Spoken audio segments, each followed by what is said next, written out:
उत्तर प्रदेश में जल्द ही 10 विधानसभा सीटों पर बाई इलेक्शंस होने हैं, उपचुनाव होने हैं। हालांकि अभी तक इन चुनावों की तारीखों का ऐलान नहीं हुआ है, लेकिन माना यह जा रहा है कि महाराष्ट्र और झारखंड के साथ इन दोनों राज्यों के साथ ही यूपी के बाई इलेक्शंस कराए जाएंगे। चुनाव में जीत हासिल करने के लिए बीजेपी, सपा, कांग्रेस और बसपा समेत तमाम दलों ने अभी से ही इसकी तैयारियां शुरू कर दी। वहीं बीजेपी ने इस उपचुनाव में कटहरी, मझवा, फूलपुर, मिल्कीपुर सीट पर पिछले वाले जो नेता थे उनको ही चुनाव लड़ाने पर गंभीरता से विचार किया है। दरअसल दिल्ली में केंद्रीय नेतृत्व के साथ हुई बीजेपी की बैठक में कटहरी, मिल्कीपुर और मझवा सीट को लेकर सबसे ज्यादा माथापच्ची हुई। सूत्र कहते हैं कि सुरक्षित सीट होने की वजह से मिल्कीपुर से कोई दलित चेहरा तो उतरेगा ही, इसके साथ ही कटहरी और मझवा सीट पर भी पिछड़े चेहरे को ही तवज्जो मिलेगी, उतारा जाएगा। माना यह जा रहा है कि मिल्कीपुर और कटहरी सीट जितना बीजेपी के लिए प्रतिष्ठा का सवाल है और मुख्यमंत्री योगी ने उसकी खुद जिम्मेदारी ली है, इस लिहाज से वो सीट ऐसी हो चुकी है कि अब उस पर बीजेपी कोई खतरा मोल लेना नहीं चाहती। इसलिए शायद पिछड़ों को ही यहां से उम्मीदवार बनाया जाएगा। कई मीडिया रिपोर्ट्स में यह दावा किया जा रहा है कि केंद्रीय नेतृत्व के साथ हुई बीजेपी की बैठक में एक एक सीट पर जातीय समीकरण और मौजूदा मुद्दों पर चर्चा हुई।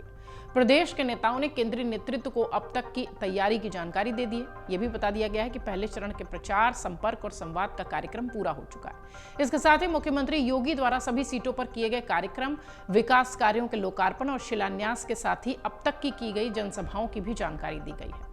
वहीं केंद्रीय नेतृत्व को 8 से 9 सीटें जीतने का भरोसा भी है। बैठक में सपा और बसपा द्वारा उतारे गए उम्मीदवारों के लिहाज से रणनीति तैयार करने पर भी चर्चा हुई है। खास करके उन सीटों पर चुनाव जीतने को लेकर अधिक प्रभावी तरीके से काम करने पर सहमति बनी है जिन पर कि सपा का कब्जा है, जिन सीटों पर सपा के उम्मीदवार मजबूत हैं। बैठक में 9 सीटों पर चुनाव लड़ने पर सहमति बनने के बाद कटहरी और मझवा सीटों पर दावेदारी करने वाले संजय निषाद को मनाने की जिम्मेदारी प्रदेश के अध्यक्ष भूपेंद्र चौधरी को मिली है। इसके साथ ही दोनों डिप्टी सीएम केशव प्रसाद मौर्य और ब्रजेश पाठक को भी निषाद को समझाने की जिम्मेदारी मिली है। केंद्रीय गृह मंत्री अमित शाह ने तीनों नेताओं से संजय निषाद को समझाने के लिए कहा है। इन दोनों सीटों पर निषाद पार्टी के अध्यक्ष संजय निषाद ने अपना दावा कर रखा था। सूत्र कह रहे हैं कि बीजेपी निषाद को सिर्फ एक सीट देने पर विचार कर रही है और वो भी प्रत्याशी बीजेपी के ही सिंबल पर चुनाव लड़ेगा। हालांकि संजय निषाद इस फॉर्मूले से सहमत नहीं है। संजय निषाद का कहना है कि गठबंधन धर्म का पालन होना चाहिए। 2022 के चुनाव में कटहरी और मझवा निषाद पार्टी को दी गई थी, इस बार भला क्यों नहीं। 2022 में मीरापुर सीट जीतने की वजह से यह सीट फिर से जयंत चौधरी की पार्टी राष्ट्रीय लोकदल को जा रही है, तो उन्हें भी दोनों सीटें मिलनी चाहिए। वो ये भी कहते हैं कि उनकी बीजेपी के शीर्ष नेतृत्व से लगातार बात हो रही है, कोई हल जरूर निकलेगा। आपको बता दें, यूपी उपचुनाव में सपा और बीजेपी के बीच जोरदार टक्कर होने की संभावना है। लोकसभा चुनाव में निराशाजनक प्रदर्शन के बाद उत्तर प्रदेश विधानसभा की 10 सीटों में होने वाले बाई इलेक्शंस में भारतीय जनता पार्टी को विपक्षी गठबंधन से ठीक ठाक चुनौती मिलेगी, क्योंकि विपक्षी गठबंधन खासतौर से समाजवादी पार्टी के हौसले बुलंद हैं। कई राजनीतिक विशेषज्ञ मान रहे हैं कि उपचुनाव वाले ज्यादातर क्षेत्रों के सामाजिक समीकरण बीजेपी के पक्ष में नहीं है। राजनीतिक समीकरणों के लिहाज से यह उपचुनाव बहुत महत्वपूर्ण होने जा रहा है, इसलिए सभी दलों की नजर इन चुनावों में है।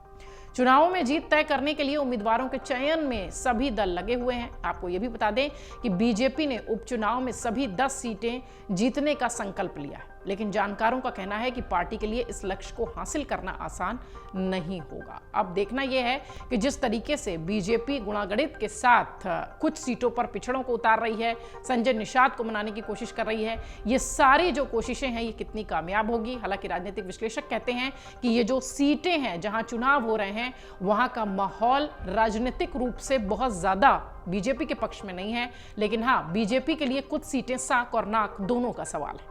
अगर आप ये वीडियो YouTube पर देख रहे हैं तो हमारे चैनल को सब्सक्राइब कर बेल आइकन दबाएं और Facebook पर देख रहे हैं तो हमारे पेज को लाइक करें।